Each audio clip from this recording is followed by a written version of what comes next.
Hello, and welcome to another music evaluation session where I take music and evaluate, react, as well as analyze the music.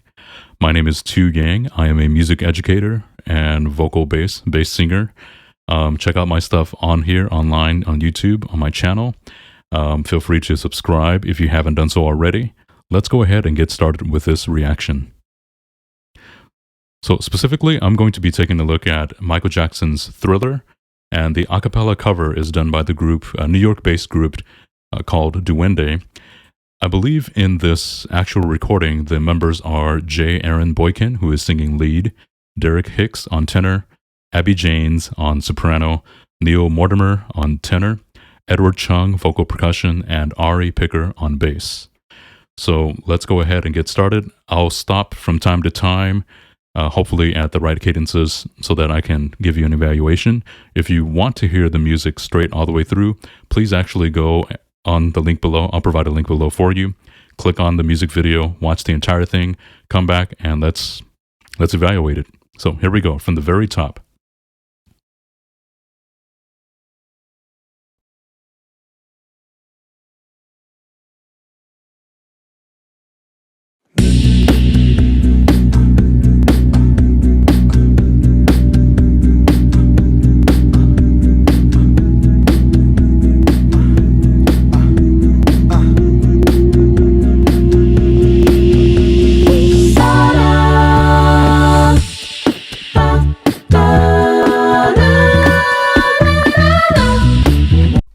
Wow.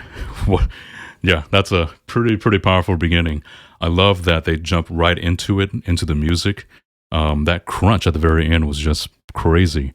But let's go ahead and address the following.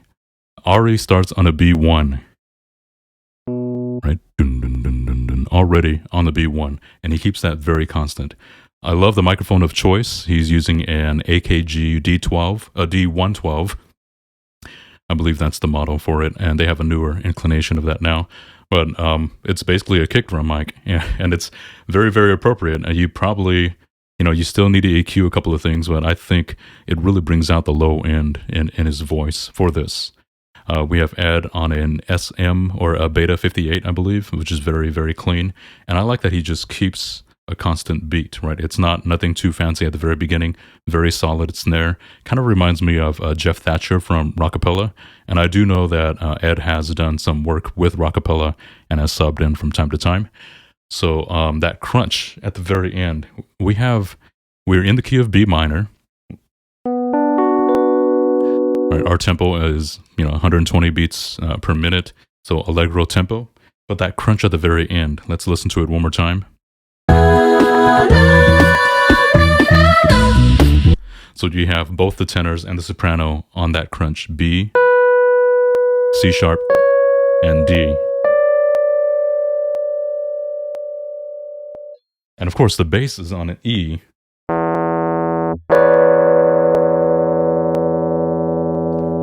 which is just crazy, right? The keyboard is registering as E5, 7 with a 13th. That's crazy. But that crunch really kind of crushes everything together. It's almost like, whoa, what's going on here, right? It's unexpected, but it's also, then it releases into the octave, or into unison, actually, with all the voices.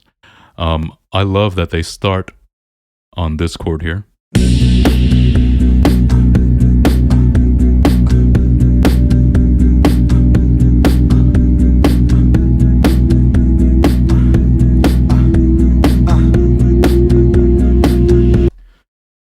So you have B, F sharp, A, C sharp. So you have that minor, that 9, right, without the third. So that's pretty cool right there. And then it goes to a G with a B in the bottom, in the bass. And then E major, still B in the bass, and finally a diminished chord, a B diminished. And that diminished chord, right? We use diminished chords in music mostly to to introduce the most amount of tension that requires resolution, right? And the instability of a diminished chord can take us anywhere. For example, I can go G sharp, B, D to A minor, or here to C minor, or here to E flat minor. And so the instability of that, as well as the bass maintaining the B1, maintaining that B1, really just, it's unsettling, right? And Michael Jackson and this arrangement really just brings that together. Like it's already scary enough knowing the idea of Thriller, but now we have the music that encapsulates that idea. Let's keep moving on.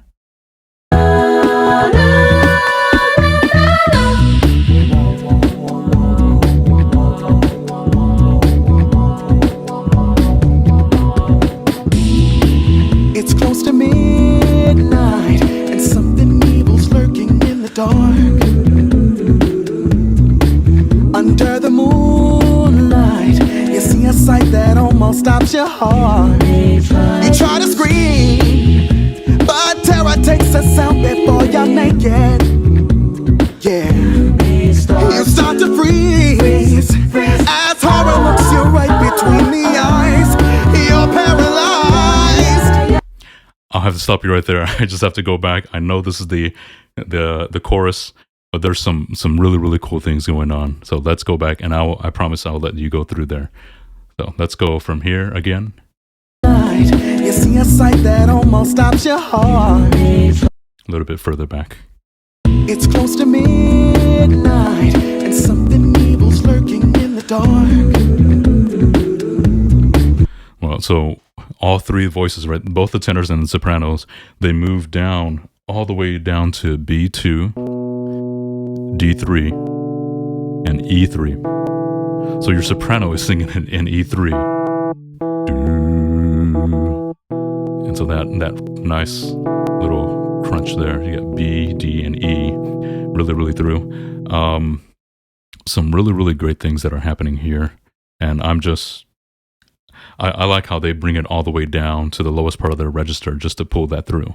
Now, Jay Aaron does a great job. I really love his interpretation, and I enjoy the fact that he's using his voice for this as opposed to trying to imitate Michael Jackson. And you get a lot of that sometimes, and nothing against the imitation. It's just, I'm glad that he actually used his own interpretation as well as his own voice for this. So kudos to him on that. There's another part that I really enjoyed. Let's go to it. Under the moonlight, you see a sight that almost stops your heart. You try to scream, but terror takes us out before you're naked. So that scream, right? It's almost like it's sort of a forte piano that happens there. And the keys are E, F, and G sharp. Feel that tension and that forte piano. You try to scream, but nothing comes out. And now you have to deal with all this tension that's occurring. So it's like, I'm trying to scream, and then that relax, that finally the release that happens here. Before you're naked, yeah, you start to freeze as horror looks you right between the eyes. You're paralyzed. 'Cause this is thriller night. Ain't no one's gonna save you from the beast that's about to strike. You know it's thriller night. And fighting for your life inside a killer thriller tonight. Whew, some very clear F sharps up there, and from the lead, amazing. So that B4 thriller. All the way up there. Very cool. I like that their choice of movement here. Let's see here. So in the inner voices.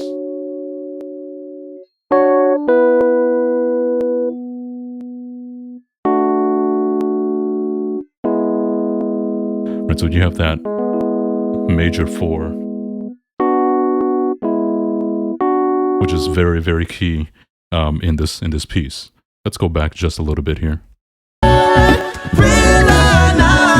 Fighting for your life inside a killer thriller tonight.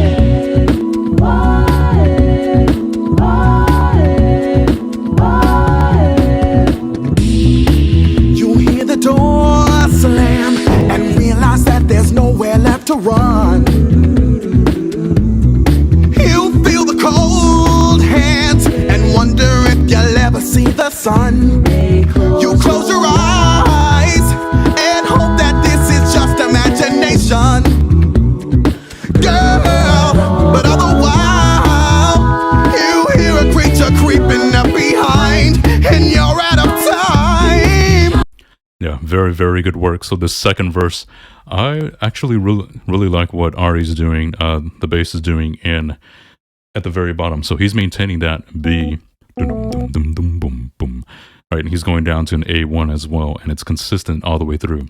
You may hear another voice on top. Just to address that, I believe they've said in some of the comments that I've read that he's actually layered his voice twice, meaning that he's saying up the octave and down the octave and layered it that way, as opposed to using an octavizer of some sort or a device that octaves the note for you. And so that's really cool. He does something that's very interesting, and it's very, very small, right? You don't have to do too much in the bass.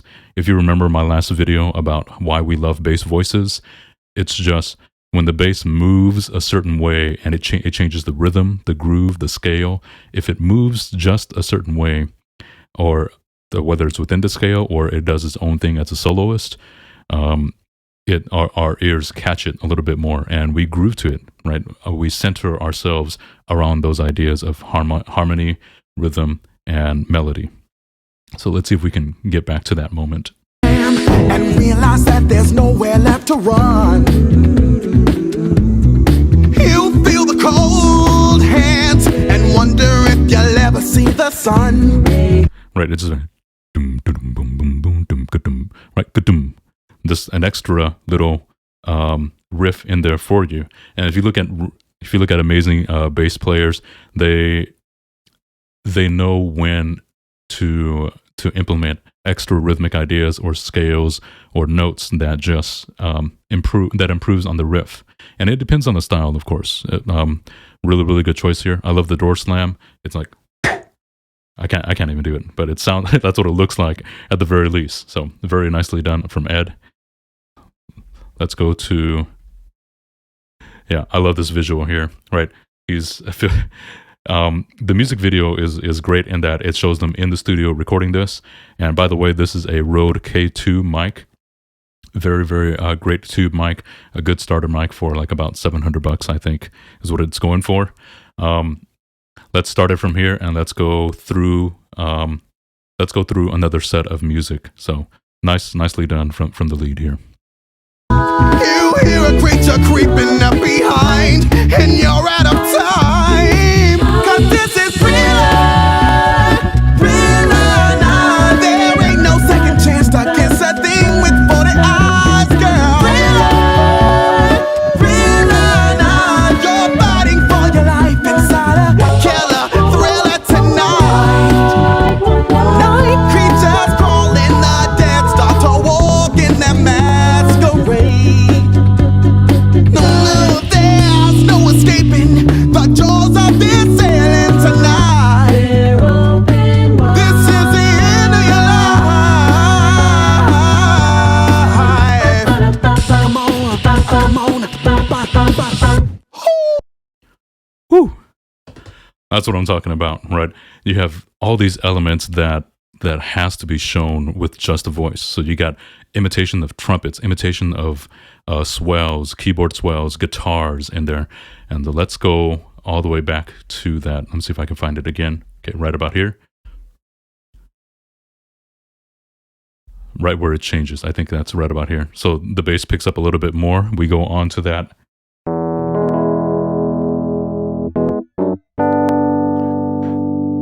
So we're in almost like a different zone, right? We've been introduced to this G sharp a lot, and then all of a sudden we go to a flat 6. which is very, very cool, just to be able to modulate between that flat 6 and natural 6. So let's take a listen from here. You're fighting for your life inside a killer thriller tonight. Night creatures crawling, the dead start to walk in their masquerade. Yeah, I love that those vocal swells, they really dig in, almost like they dig into your soul a little bit and raise you up, right? I can't do too much on here.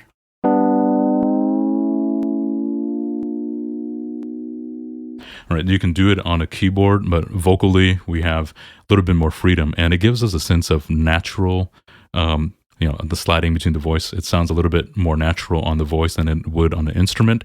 You can't do it on an instrument, but for some reason, when the voice does that, our ears feel like we kind of zone in along with it. Think of the THX intro. You have that really massive, really, really small beginning, and then it breaks apart into this huge chord, like swells into this huge D major, whatever chord that fills the entire theater, and our ears are tuned to that, right? We just kind of follow the note, and I can actually feel my voice wanting to do the same thing. So that reaction goes back to the idea of our voices being sympathetically connected. When we hear someone speak, we feel we just feel what they feel. When we hear them sing, our voices try to follow their lead in the sense. So let's keep going from here. And I believe this swell actually goes into some staccato notes. So let's try it again from about a measure back. In that masquerade. No, there's no escaping the jaws of this sailing tonight. This is the end of your life. Come on, come on. Thriller, nah, 'cause I can thrill you more than any ghouls would ever dare try.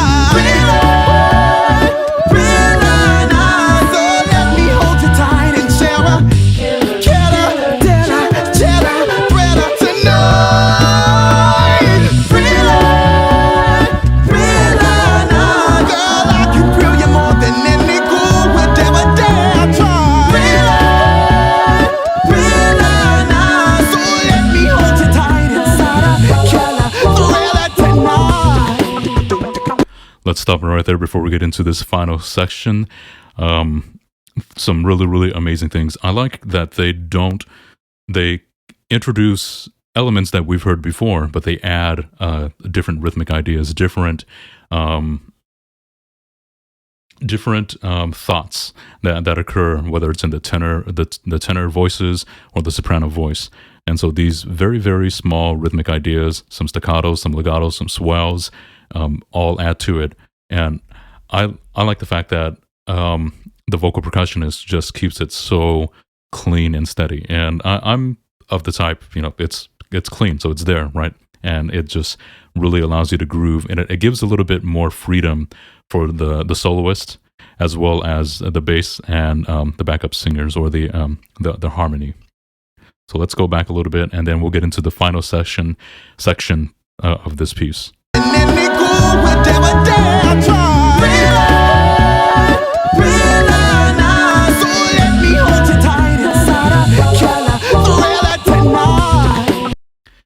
Yeah. So the lead does such a great job. He goes up to an F sharp. Yeah, very, very good. All the way up there. And he maintains that all the way through. And I like the grit that he has behind it. There's a little bit of vocal distortion that occurs that sounds pretty healthy to my ears right now. And that, almost like that growl that occurs there, up at high in the range. If we're talking about subharmonics, a growl is essentially a subharmonic where your false folds are involved actively, and it produces those undertones. And because it's so high, you hear more of the overtones, the fundamental and the overtones, instead of that low subharmonic that occurs. And that's typically what a distortion is. It's really essentially a subharmonic that's occurring. And it can be safe as long as you don't press it and you try to belt power through it. It sounds sounds to me like the lead is using a really good mix, but he does have that edge along with it. So very, very, very amazing job. I love how it builds. The music just builds and builds and builds, and then there's that break where he, let's see where it is, where he points at you.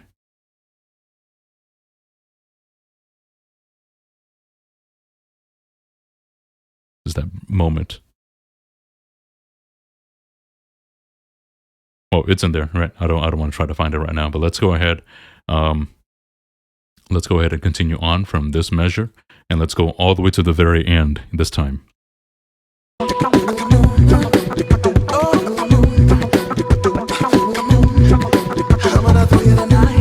Darkness falls across the land. The midnight hour is close at hand. Creatures crawl in search of blood to terrorize y'all's neighborhood.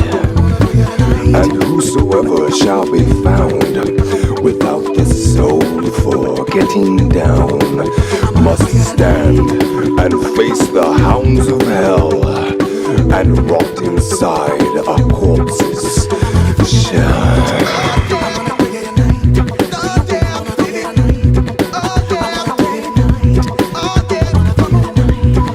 The foulest stenches in the air, the funk of 40,000 years, and grisly ghouls from every tomb are closing in to seal your doom.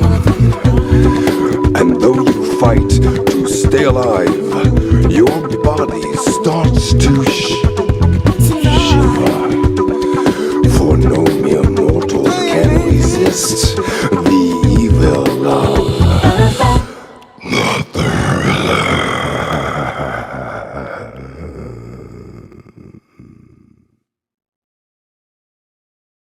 Wow.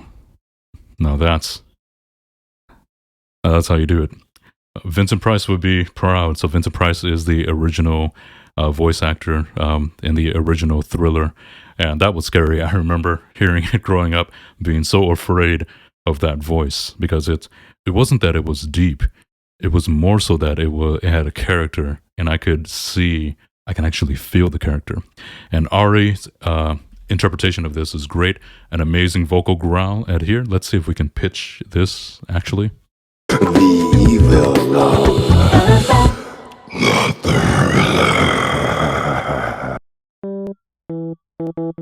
So in about an E. So right about there, right? And that really moves. My headphones are just vibrating from there. Some crazy stuff. Great. He did overdub this, obviously, to do the voiceover from here. I actually love what the soprano is doing, right? They have these sine waves, in a sense, where it almost sounds like there's no overtones, and it's just kind of moving between your ears, right? Let's hear that part. the foulest stenches in the air, the funk of 40. Right, so you have the muted guitars going in the back doing their groove, and then you have this controlling the overtones, almost like it's kind of bouncing around. So that lack of localization kind of gives you a sense of, okay, something's going on. It's stable, but it's always changing in form, and that it kind of goes beyond our expectation, right? Because she could have just held a note all the way through, but those different, that articulation and those different vowel choices each time gives us, it's like, okay, we're stable, but there's something happening, and I can't get my mind off of it. And then I have this bass that's kind of like just in my ear, and so I'm tripping out over here in a sense. I love what Ed is doing. This is just me personally. This is like the rockapella beat. Like it's right on, and nothing against Ed. It's just it just reminds me so much of Jeff Thatcher from Rockapella, and he does such a good job here. Ed, nicely done. So let's listen to that beat. Foulest stenches in the air, the funk of 40,000 years. Yeah, so he has that.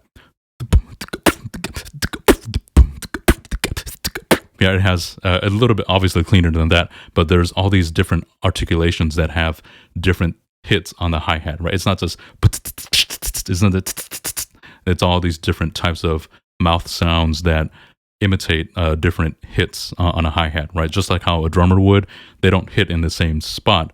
I mean, if you wanted to, obviously they could, but if you wanted it to sound natural, when you hit the hi-hat, it hits in different spots and gives you different pitches, essentially, off of the hi-hat. And so that adds some really cool things. I noticed that they did layer the cymbals in, which is pretty typical of modern acapella here. Live, obviously, the cymbal would just be right on and within the beat, and then you continue on with it. So let's take it from here and take it all the way through to close this out. Ghouls from every tomb are closing in to seal your doom. And though you fight to stay alive, your body starts to shiver.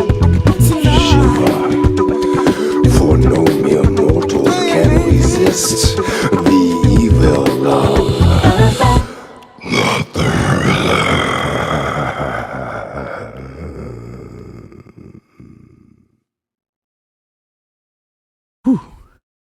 And there you have it, Thriller by Duwende. Check them out. One of my favorite a cappella groups, and just really amazing all the way. Very well rounded. I like that there are 6 of them in this group to really fortify that sound. Gives them a little bit more, not just complexity, but a little bit more vocal color and timbres that they can mess with. Right? There were times where the soprano was actually below the tenors, and it sounded really good to me in my ears. I don't remember the passage, but I remember her voice jumping down to B, where excuse me, where the tenors were up on D and E. So that voice crossing, you want that timbre as opposed to just keeping her up there. You want the timbre of the tenor, right? That sound in that range to kind of come through. And I do like that they go all the way down an octave to that lower part. So, all right, there you have it.